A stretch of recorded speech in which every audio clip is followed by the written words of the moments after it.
All right, so I'm with my friend Yosef in the Newark airport, asking him, how do you feel about encouraging people to become Jewish? Well, I thought this was going to be like a challenge, but I'm all about encouraging people to become Jewish. I think, though, that we should be very clear in distinguishing what many people who oppose, offering people to become Jewish. We should be very clear that it's not what most people equate with proselytization. You may be able to look up the word proselytization and say that technically that's what you're doing, but you could also say that for any conversion done in the Jewish world.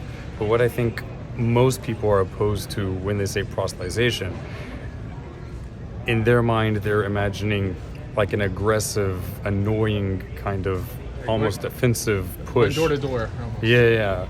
A push of your religion on other people, as opposed to when people are coming to you voluntarily, wanting information, and you're sharing that information with them, and they're able to walk away. You're not invading in their space.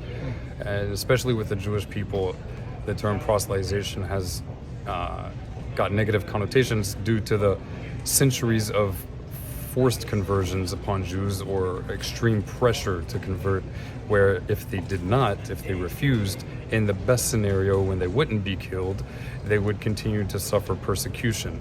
So this is the real reason behind this aversion to using that term. But the fact of the matter is, the religious Orthodox Jewish establishment is not against conversion to Judaism. So the only question is whether there's an issue with offering it. And clearly what I and my friend Rabbi Meza endorse and encourage is not offering it in the sense that if you don't embrace this, you're going to burn in hell forever. No, we're not saying that, but rather we're saying if you are someone who loves God, right, and the only authorized channel for expressing that love of God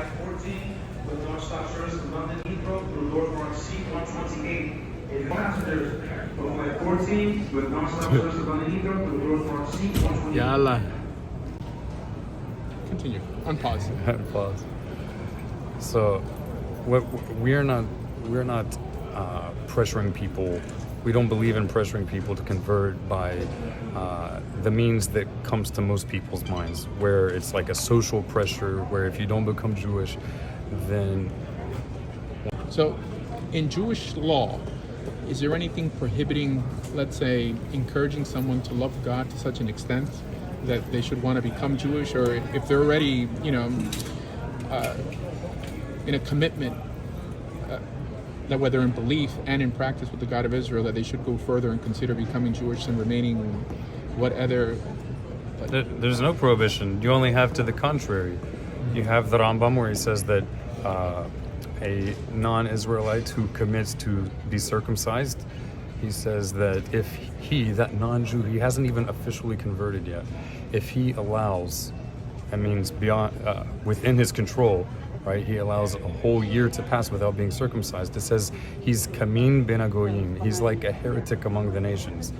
And you also have where the Rambam is talking about in the 7 Laws of Noah, where he says that non-Israelite nations are not allowed to innovate their own religious ceremonies and practices, but rather they should either embrace the entirety of the Torah or stick with their 7 laws. He does say that they can voluntarily keep certain other commandments beyond the 7 laws, but the restriction that the Rambam gives to a non-Jew keeping like Shabbat, for example, or studying Torah, that restriction is only upon those non-Israelites who have not already embraced the entirety of Torah.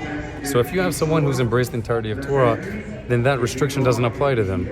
As he says in the previous chapter, I believe chapter 8, that the Torah is the inheritance of Jacob and all those who desire to convert. Thank you very much.